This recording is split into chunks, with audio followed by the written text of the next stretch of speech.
Welcome back to Hashtag Single with Jeanette Bonner. I am not a relationship expert or sex therapist. I'm just a regular New York City woman navigating the world as a single, independent feminist.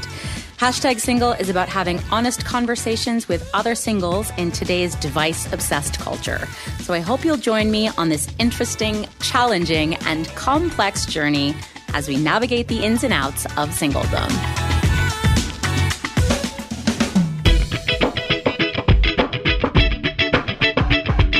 Hey guys, welcome back to Hashtag Single. I am your host, Jeanette Bonner, and we are almost at the end of 2019, so I have a really special guest and a special episode for you this month. I have with me on the phone an author. Her name is Laura Oliver, and she wrote a book called Singles, Take Control of Your Own Financial Journey. Laura, thank you so much for being on this podcast with me. I'm so glad that I could be here to talk to somebody who's actually interested in singles. We are beyond interested. Yeah, we are your target audience, literally. Yes, you are. So this is really fun. Laura is actually just like a friend of a friend. And my friend Jen bought your book and was talking about it on Facebook. And I'm like, oh, hello. That sounds like an incredible read and an incredible person. So Laura and I have actually never met in person, but I feel like we are going to be good friends. Yeah, we're kind of the same person. We are so much. So this is a little bit of a departure from our regular episode where we're doing kind of an interview style with a single person. Although, Laura, are you single? I am single. Yes, oh, juicy. Okay. Maybe we'll throw in both depending on how comfortable you are. But usually we talk to, a strong, independent, successful woman, usually a friend of mine, and talk to them about their frustrations in dating and then get some opinions from the male perspective. But I wanted to do something a little more interesting and sculpt some, I wanted to highlight people that are talking about being single in a strong way. And that's literally the definition of your book, Laura. So thank you for writing it. No problem. I'm going to read your bio just to make this really a fish. Is that okay? Absolutely. It's the bio from your books, which anyone can read. But if you're just listening in, you're like, who's this girl? Okay. So Laura M. Oliver is a deal-seeking expert, writer, blogger, and public speaker. She founded afrugalchick.com as a way to help people find deals on their everyday expenses during the recession. In her 10 years to follow, she has spoken at over 2,000 churches, community centers, and private functions about using coupons and saving money. She has been featured on Fox News, WallStreetJournal.com, MainStreet.com, and in the Virginian Pilot and the Daily Press. Oliver lives in Chesapeake, Virginia with her super loving and annoying cat, Bella. So charming. Yeah, you would think so. Talk to me more about why and how you started a Frugal Chick website. So the why is actually kind of funny. So I am single and I've never been married. I don't have any kids. And I hit a point about 10 years ago where I was like, all right, I guess I need to do something. Like just having a job is not quite enough. People don't seem satisfied with me just having a career and owning a home. And how doing dare everything. they? So yeah, so I'm going to go back to grad school because that's kind of that's the thing that you do. You go to school.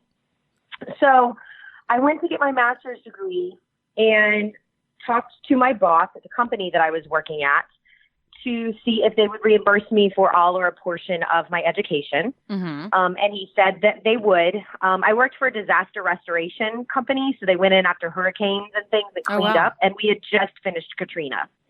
So we were rolling in money. There was money everywhere because of the huge damage down in New Orleans and the other parts of the country.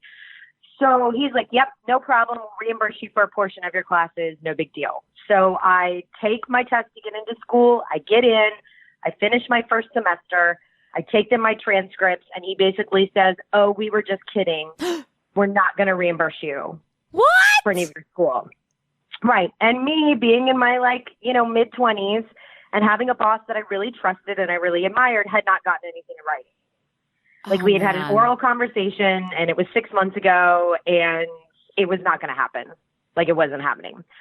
So I had to decide, do I drop out of school? I'm in my second semester of 4 semesters. Yeah. I've done all this work to get in. Do I drop out of school or do I go ahead and finish it and take out a loan? So I took out a home equity line of credit on my house and cut my bills. like every way that I could possibly cut my bills. Got rid of my cable, got rid of my gym membership, quit using my air conditioning.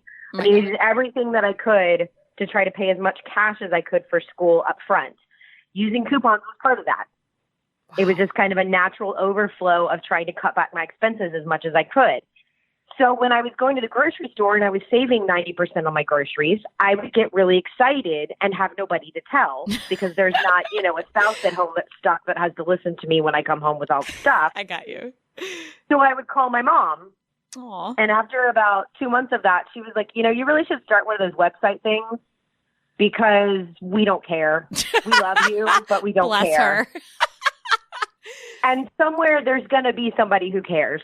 Someone is going to want this information that you have. It is going to be valuable to them. It's just not any of us. Oh, my God. So between summer school and my last semester of college, I had 3 weeks off. And that's when I started the website, was just kind of out of boredom between finishing classes and starting my thesis for grad school. That's crazy. I know, it's an elegant story, right? No, like it's you know, it's really interesting because it sounded like you just started it like on a lark and then somehow it just became, it's one of those wonderful Hollywood stories. She just started a blog and now all of a sudden she's on the red carpet, you know, like So here's actually how that happens. And this is a lesson for anybody in small business anywhere, period. Yeah.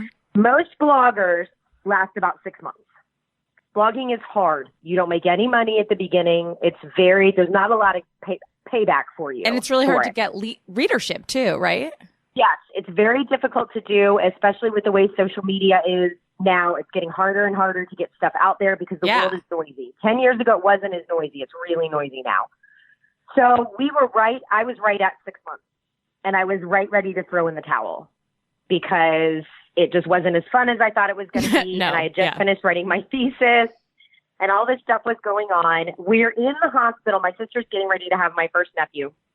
We're in the hospital and I get an email from a local TV station that is trying to increase their female viewership. And in order to do that, they want a coupon blogger. Oh my God. To come on the news on Sunday morning and talk about the best deals of the week. Well, I had to write them back and tell them no, because it was like Thursday. There still wasn't a baby yet. We didn't know what was going to happen. And I didn't feel like I could be ready on Sunday morning. So I wrote them back and told them no, but if they could wait a week, I would be thrilled to come in the week after that and do it. So they agreed. They had never seen me. They had never met me. They didn't know anything about me. I could have been terrible on television. Like they had no way of knowing that I'm an actress, that, you know, I've done all this public speaking and all these things. So I went in 2 weeks later and started on the local news doing a segment. And in January of this year, it will have been 10 years. Congratulations. Yeah, that I've been doing that. So I've been on the local news every Sunday morning for almost 10 years now. You're a celebrity. Sort of. It's kind of weird. Most of the time it's fine, but I do get stopped out a lot in public. Oh my God, I love it. That's really weird. You're like the coupon lady. You're literally summer, like, which I know is not what we're supposed to be talking about. No, but I know. The guy in summer it's so interesting. At the local, we went to a local baseball game, and I had told him, like when we talked about my job, I was like, people are gonna stop me in public and talk to me. Like I need you to be ready for that to be a thing. And if they talk to you, I need you to be polite to them, and I need you to, you know. So we're in our seats. And I'm pretending I don't know anything about baseball, and he's explaining it all to me because it makes him feel good and whatever. Oh, and the guy on the other side of me is totally crushing on me because he's been watching me on TV for like the last 6 years. Oh, my God. So I'm on a date with this guy that I've only known a couple weeks. But to my left is this guy who's been watching me for years and just has a million questions and wants to know everything about me. And it was a very interesting baseball game. Oh my God. Please tell me you ended up going on a date with the coupon fan. Basically, yeah. You did? So it was a double date. One with a guy who knew nothing really about my job, and then another one who knew way too much information. Wait, what happened with the coupon guy? That was the last time I saw him. I didn't get his number or anything because I wasn't with him. And I had a date. But yeah, he was very. So I have a lot of people that stop me out places and talk to me about things. And like I said, some of it's creepy. Most of it's actually very endearing, and it's just, you know, oh my gosh, I recognize you, or those kind of things. So it's a lot of fun. But anyway, that's how the website picked up, gained momentum. Yeah, got a readership. So when did you decide to create singlesandmoney.com and tailor your content to single people? So that was in June of this year. I've had people asking me for years to write a book. And the reason that I did not do it is because I didn't feel like I could write a book for my readers. And who would your readers of your website? And you have a following. You're supposed to write a book for your following. Sure. That's the point, because then you have people to sell the book to. Right. Once you write it. I can't tell somebody how to have a conversation with their spouse about budgeting. True. I can't tell somebody how to prioritize their kids' ballet lessons right. over other things. I can't do that stuff. So for years, I just said, I'm not going to write a book because all I would ever want to write a book about is finances. And I can't help somebody who's married. It's like another level. Yeah. You're right. You're so right. It's not a skill set that I have. And so as I was kind of reevaluating this year and sort of looking at, what have you done with the first 6 months of the year? I talked to a bunch of friends and they're like, it's time to write the book. And I'm like, I can't write the book. I can't. I'm not capable of doing it. And they're like, then write the book that you want to write and figure out how to sell it later. Good advice. Yeah. But as I kept talking to my single friends, they were not doing well financially. A lot of them. I'm not surprised. And it's not that they don't make good money. A lot of them make good money, although I do really feel bad as I talk to, I'm not a millennial, I'm a Gen Xer. As I have conversations with millennials, their situation is vastly different from the way that mine was. How so? At least where I live, housing. Oh, true. Okay. A big thing. Yeah. So when I was 21, I bought my first place. What? And it was a one-bedroom. No, you didn't. I know, it's ridiculous. That's crazy. Well, here was the thing. It was a one-bedroom, 800 square foot condo in a good part of town, and it was $65,000. Okay. So my mortgage really until I moved a year ago was like $490. Yeah. Or something insane like that. Yeah. Now you would die if you lived somewhere where I live and you only paid $65,000 for it. Like it wouldn't have air conditioning. It might be missing a wall. Yeah. I mean, it's not a purchase don't make price. Housing that cheap. Right. True. Anymore. Yeah. And so, I mean, I went 18 years living in a house with a $500 mortgage. Oh my God. Of course I had advantages that they didn't have. Right. Just by keeping housing costs so much That's lower. So true. Cars were cheaper. So, but, I've made decisions and made sacrifices and things that in their minds are not sacrifices that they would make. Well, that's something really interesting. Older models of things and that kind of stuff. I was actually having that conversation with someone recently because I'm a tour guide in New York. That's my day job. And I was talking about how artists were living in Soho in the 70s in like abandoned warehouses. But the aesthetic when you were an artist in the 70s was to suffer a little and like be in a big empty concrete space that didn't have a working bathtub. Whereas the artists today who are looking to move to like Williamsburg are living in these very posh, hip, like high standard apartments by my standards and not really like into the idea of suffering as an artist. If that makes sense. Well, we're not into that anymore. Yeah, I guess you're right. Sacrifice or not having immediate gratification. No, we're in the me era. Boring. We're in the I deserve this era. Yeah. Absolutely. And so that I think is a big part of the issue is what do you mean get rid of my cable? Yeah. What do you mean not eating out? What do you mean those kind of things? I'm a busy person. I should be able to eat out. I deserve these things. Yeah, absolutely. And until people really sit down and get a look at where their money is going. And this is why it's in the book so much sooner than a lot of other things when I wrote it was, what do you want to do? Yeah. Like if you don't have a goal, you're never going to save money. Right. It's just not going to be a thing. You've got to have something to look forward to that you're working towards. I want to go to Europe and I don't want to go into debt to do it. Yeah. Great. Now you're going to prioritize. Now you're going to brown bag your lunch because one day you're going to be eating a croissant under the Eiffel Tower because you brown bagged your lunch. Right. As opposed to some like theoretical idea of financial freedom or retirement. Having something in the near future, such as I don't want to have a roommate anymore, or I want to go to Paris next year. Absolutely. You can make that an actuality. Well, when I originally wrote the book and I set up that chapter on goals, I had done them as a 5-year projection. Right. And I met with some friends of mine that are in their early 30s, and those of them were like, we can't think that far.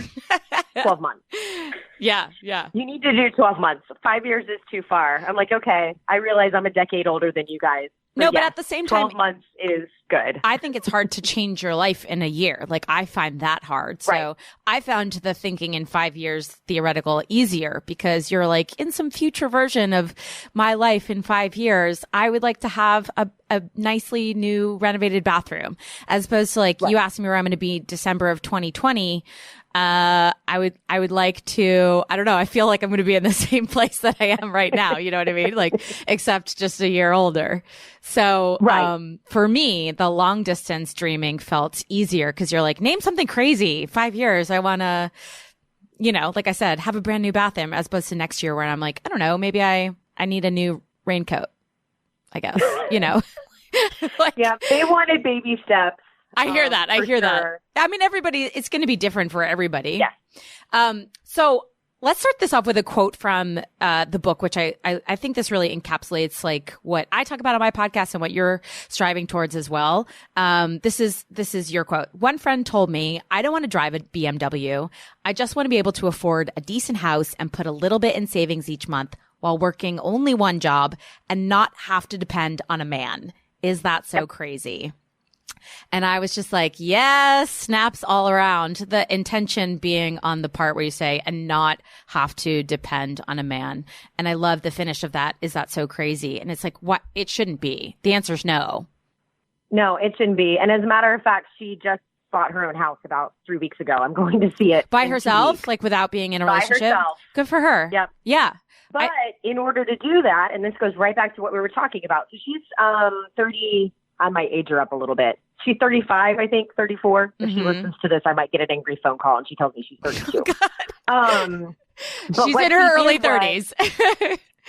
She was living on her own and has been for over a decade, and wanted to buy a house, and looked at her situation and said, you know what? I can take 8 months and put my stuff in storage and move back in with my parents and bank that money so that I can buy a house. Yeah.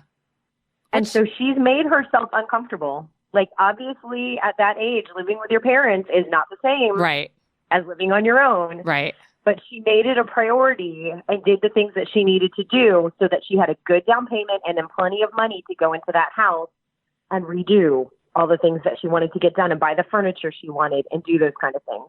So she was uncomfortable for a little while for her long-term growth.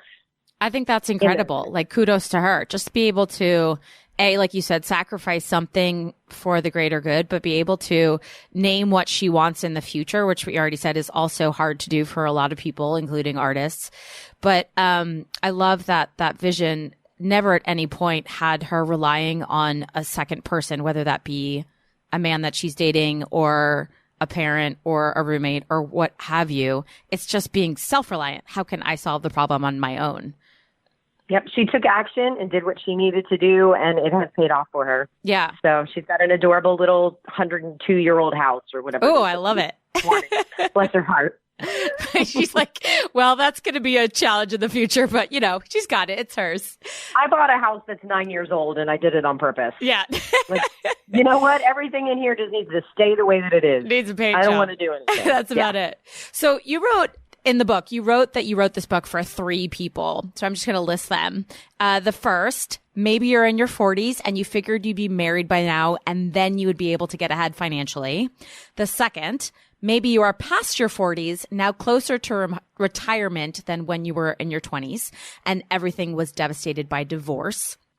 And 3, or the third type, maybe you just waited too long to get started towards financial stability and you feel like you can't catch up. And now you feel like you're going to be working well past when you wanted and have no one to share that burden with. So for the purpose of having you on #single, I want to focus on the third person. In the chapter that these quotes are from, you use this phrase, what is your current journey? And I feel like that question really encompasses what we talk about on #single and who we're talking to. Because for the most part, the guests on the podcast have not been women who have waited for a spouse to get ahead financially, nor have they been surprised by an unexpected divorce, which, you know, is a different financial situation altogether. But in general have been women who are at a crossroads where we, and I include myself in this, are coming to terms with our current state, not as a state of flux or between, you know, like I'm dating, but I'm not aspiring to be in a different state than I am. I just am. It just is. And how do we emotionally as well as financially accept that we ourselves are the only person to depend on, right? Which is, I just think that's like a beautiful message to just, I am single. I am here. What are my resources? How can I do this without needing someone else? Because as you say in your book, I love this, that spouse may never come, or you may discover you don't actually want one as more and more people are choosing to not have partners.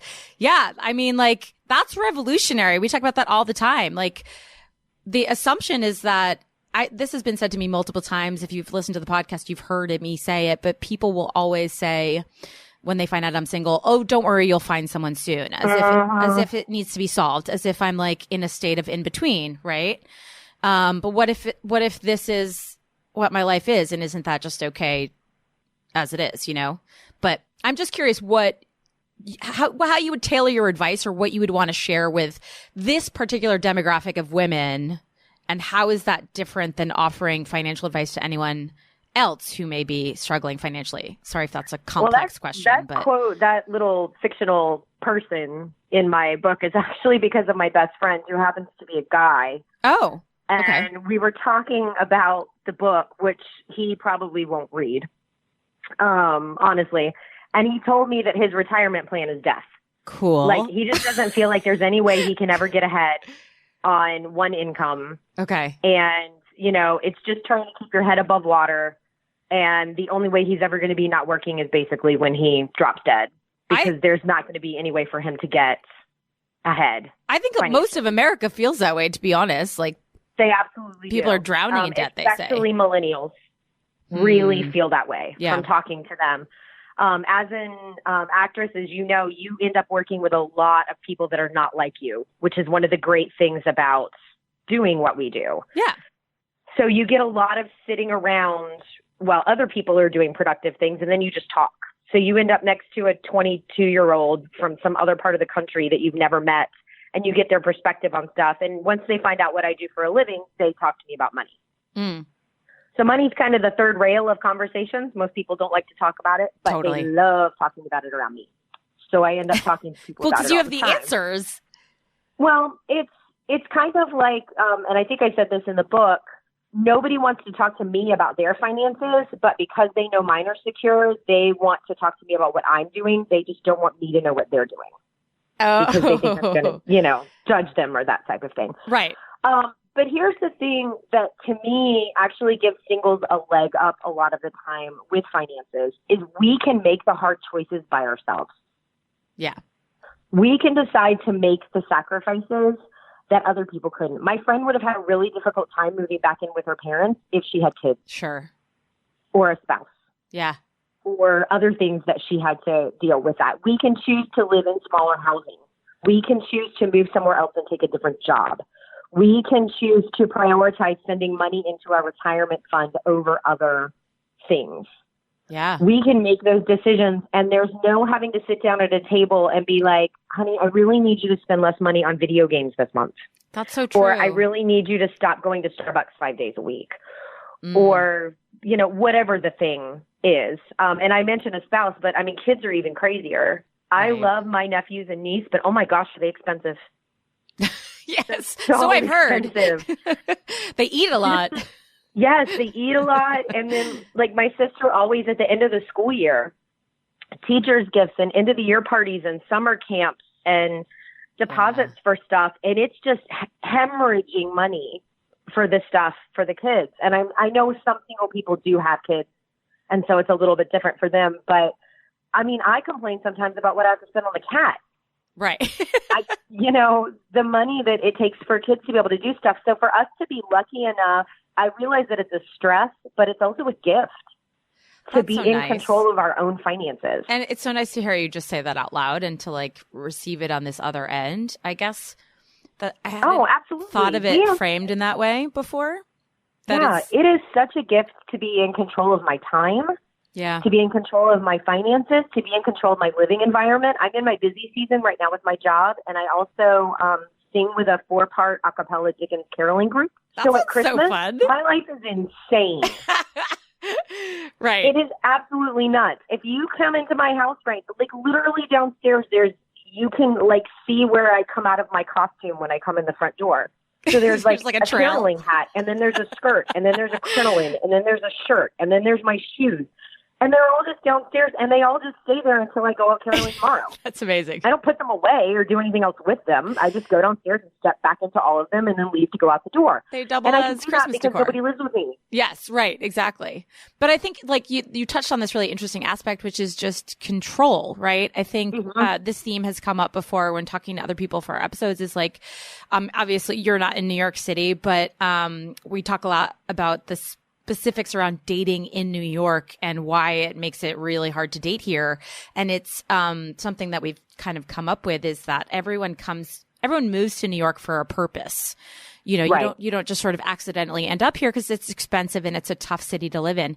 So if you've moved here for something, what we were referring to as like the number one in your heart, you're less likely to relinquish the control of your life and your time and your space and your money in order to serve that goal. Do you know what I mean? So Absolutely. It's, we live here and we are single because we can control this journey, and being able to control our finances, I think is part of that whole complex navigation, I guess.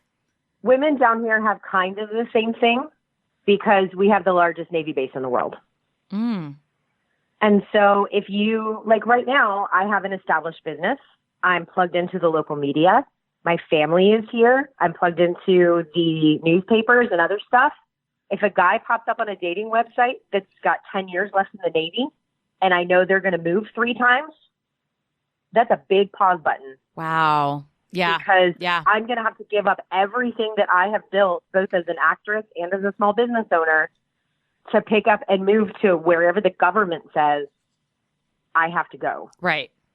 Right. And that's like, and I'm not willing. No, I'm with you. I'm 100%. I wouldn't be willing to sacrifice what I've built here either. So there's a lot built around that ownership of your life, which includes ownership of your finances, as scary as they may be, but at least they're yours. I love that you wrote this in the book. As singles, we face the unique situation that we can keep our money problems and victories to ourselves. No one has to know if we're running up credit card debt or living way above our means. No one has to know if we have 6 months of bills in our savings account. Good or bad, we keep that information close to our chest. So that's like another aspect of it, is just sort of like, this is mine. It may be a problem, but it's my problem. Right. Which, that part of it, I'm not crazy about. Oh, no. I do wish that people would be more open about their money when they talk to each other. It's one of those things when you listen to anybody who helps anyone with anything. So today I was listening to a podcast about trying to keep your health while you're a small business owner. And she brought it up again. I've heard this quote many times. Anyone who has been where you are and is ahead of you, so they have gone through the steps that you're going through and come out on the other side victorious, or has moved on to the next thing, is never going to judge you or discourage you where you are. So if somebody comes to me and they're in their mid-20s and they're like, I've screwed up, I have some credit card debt, I've done some stuff, and I really want to get out of it, what advice can you give me? I am never, ever going to put that person down, because I've been 25 with credit card debt, and I worked and I got out of it. If somebody's not being supportive, it's because they're probably failing in the same area. Right. I hear what you're saying. It's like, I think there's a lot of, this is a very parallel idea, but there's a lot of, in our culture, shame built around talk of money and especially debt. And there's a lot of shame of talking about being single for whatever reason. And these very kind of Puritan ideas of like, we don't talk about salary. We don't talk about debt. We don't talk about our money problems. But on the positive angle of that, I just think that quote that you talked about is like, as no one needs to know what our financial situation is. It just means that you're accountable to your own self. Mm-hmm. Right. So it's that For sure. And again, this has come up, but recent guests, we've been talking a lot of my guests have been talking about how as single people, they feel it's their responsibility to always be working on themselves to present their best self forward. And it's a journey of, especially dating, journey of growth. So, here you are, you don't have a partner who you have to show your finances to at the end of the day. You have to be accountable to yourself. So if it's bad, ain't no one to blame but you. You know what I mean? Yeah, and that is helpful. And I do feel like, I don't know if other singles feel this way, but I feel like I kind of have to represent singles in a lot of ways. I am from a church background and am still active in the church. Single at 40, never been married and not having kids. I'm a unicorn. This is not a thing that happens a lot. And I don't want people looking at me being like, wow, she is a hot mess. Right. Obviously, she needs a man because he would fix everything wrong with her. That's so smart. If she could just get a man. So I do kind of feel the pressure sometimes to make sure that, not that I really don't do things to make my life look better than it is. It stinks beyond comprehension sometimes, and that's just how life works. And I definitely don't go to bed every night, oh, gee, I'm so glad I'm single. But more often than not, I enjoy the freedom that comes with it. And like I said, the ability to kind of control what's going on in my life. But I do wish that singles would reach out to each other more with their struggles and with things that they need help with. Even just to realize that there are more of us than we think that there are. Yes. That's the whole reason I started this podcast. And you touch on this in the book, like the idea of community. Like, there's so many of us are single and none of us are talking about it, much like none of us are talking about money. But like, why can't we break that open and just be like, hey, I don't know what I'm doing either. Or I had a rough date the other day and I'm not sure, or, I'm not sure I want to have kids anymore. And is that okay? Like, just being able to be honest about it. People don't really want to talk about the failures of some of that stuff. And the dating thing is so interesting because you feel like you should be able to do it because everybody else did it and got married. And so how difficult how hard can it be, right? To do, but one of my closest friends when it comes to dating is actually a guy that I met online, and we got along really well and then met for our first date, and it was awful. It was like one of the worst dates I've ever been on in my life. So we just ended up becoming friends. And so he's now kind of my, like, what does this guy mean that just messaged me this? Or like, he's like my sound off. Oh my God, I love that. For dating. And I don't think he's ever had anybody kind of be honest with him too. Like, he sent me messages before and like, I'm going to reply with this. What do you think? And I'll write him back and be like, dude, that is so creepy. That doesn't seem creepy to you. Oh my God. You're not a creepy guy. Why does that sound creepy? Let's fix this so that we're doing it better. You're doing God's work. But I look around and I'm like, everybody's married. How have I not figured out how to do this yet? They don't make it look complicated. It seems pretty easy.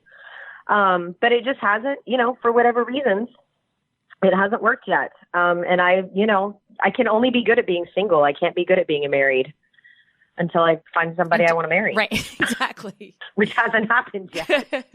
So a lot of the advice, that you give, I found to be really just good general advice about getting ahead financially, regardless of being coupled or not. But this part really resonated with me, and I brought it up with my girlfriend over the weekend. Married people watch movies online, make pizzas with the kids, go for long walks holding hands, and talk about all the things they're going to do with the money they're saving. But when you're single, especially if you are living alone, staying home every Friday night watching Netflix is not going to cut it. So this is really interesting to me because a lot of people say that you actually spend more money when you're coupled up, and going on dates because you're out having dinner and you're going to the movies and you're trying to come up with activities to do together. Whereas if I'm single and I'm trying to save money that weekend, I'm just going to sit at home and watch Saturday Night Live.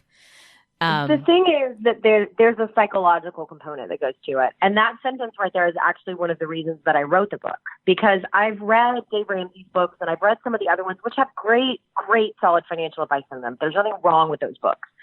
But my single friends are like, this does not apply to me. Because the very first thing that they say to do is to cut all extemporaneous spending at all. Well, if I stay home Friday and Saturday night and don't go out and see my friends, there's consequences. Right. For that kind of isolation that have nothing to do with finances at all. And so we need to be doing things. And that's another reason that talking about finances can be so important. The guy that I went to the ball game with this summer had lost his job right when we started dating. So we filled the summer with free concerts and picnics and going out for walks. Yeah. And doing other things like that didn't cost money, but we still weren't just sitting at home watching another episode of Jack Ryan. Right. We were actually out doing things with each other and then just trying to be economical about it. It's just not, and especially in places like New York City where you can't have a dinner party for 8 people in your apartment most of the time. Right. Because exactly. they would be sitting on the countertops. Yeah. You have to go out and you have to do things in order to be able to have any kind of social life. And I just think the idea of spending 2 years of your life getting DVDs at the library and staying home on Friday night is just not doable for singles, especially if the goal for that single is to end up in a couple of some sort. No, I think it's smart that you write that you should have a dates budget line item. Like, I think that's really realistic. But I have to ask you, this question. You knew this was going to come up.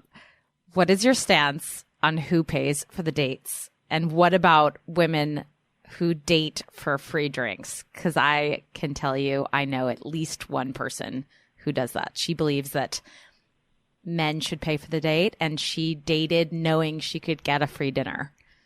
And I've had guy friends that have gone out with women multiple times who are not interested and paid for everything. So where are you at with that? So I actually find dating topic? and finances really fascinating. And I almost wish that I dated more just so I could kind of play around with this a little bit. Because of my job, it just ends up coming up a lot. And so when I talk to guys and I'm like, well, how long do you wait after you start dating with somebody to talk about money? And they're like, well, like when we're talking about moving in together, like really? If that ever That's happens. the first time you have a conversation about money. What if she's got like $200,000 in credit card debt? Yeah. And like, these are big, like marriages end over finances.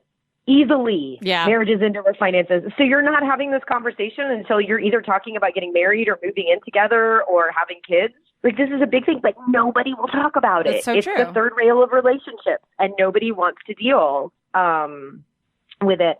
As far as like picking up the check on dates and stuff, I mean, I think I've always been out with guys that have just grabbed it on the first date. Yeah. But I think usually by the second or third date, because we're out doing things, I've been like, hey, I'm swing by the ballpark and get those tickets. Or I'll buy the movie tickets online before we go in. And it's just not a thing.